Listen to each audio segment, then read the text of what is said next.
And then I come to where I live now, the state I live in now, and it took me about 12 years to find a home church that I feel comfortable in Yeah.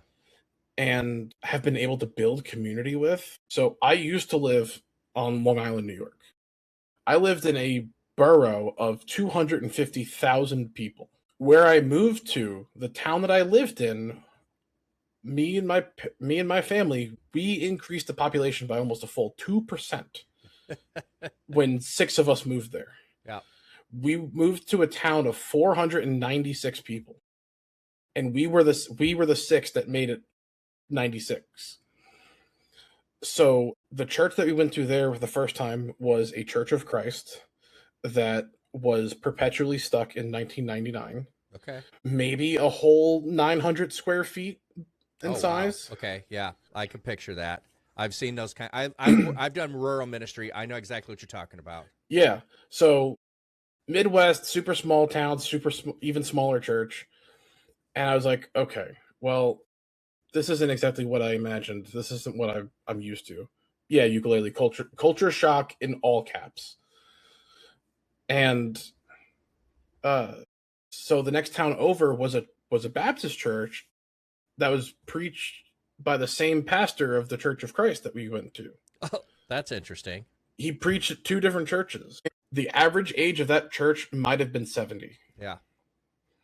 I was 14, and the next oldest person was in their 40s, and the next youngest person was maybe 6 months old. Oh, okay. Yeah. So I'm coming from a huge youth group background going Oh into wow. 2 churches that have 0 youth programs. And so we got involved with this church, and then one Sunday, the pastor's doing the story of Jacob and Esau. Right. And I'm like, okay, I know this one. It's the one brother does the thing where he tricks the blind dad, and they do the thing, and then it progresses, and then everything happens, but then the pastor goes and says 4 words that have been etched in my head for 12 plus years. Okay. He said the words, God's plan didn't happen. Oh. Which I don't know if you guys know who this God guy is, but that's normally not the case. Normally, as in 100% of the time, that's not the case. Right. And that left such a sour taste in my mouth. And I knew it affected my parents too, because we didn't go back to that church ever. Yeah. And I was like, is this what this is out here? And then, so we did that. We went to another church that was an E-free church. And they ended up having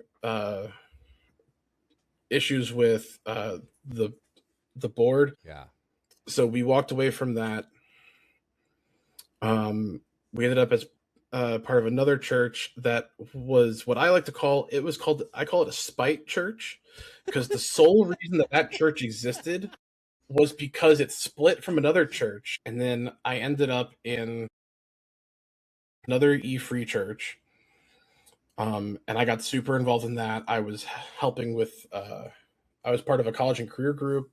I was helping leading youth group. I was helping teach a class of 5th grade boys. Then about 2 years into that, one of the guys that was part of my youth group class, one of the other leaders, started a thing where he reached out to my mom privately and said, hey, there are rumors that you and your husband are attending another church. We need you to come in and basically renounce that church if you're going to continue to be members here. That's where everything kind of that is where stuff takes the sour turn, because that was about where I walked away from God, because it was, okay, God, I've been to like 8 different churches.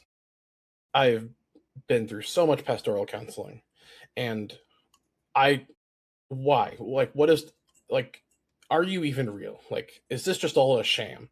Like, why am I wasting my time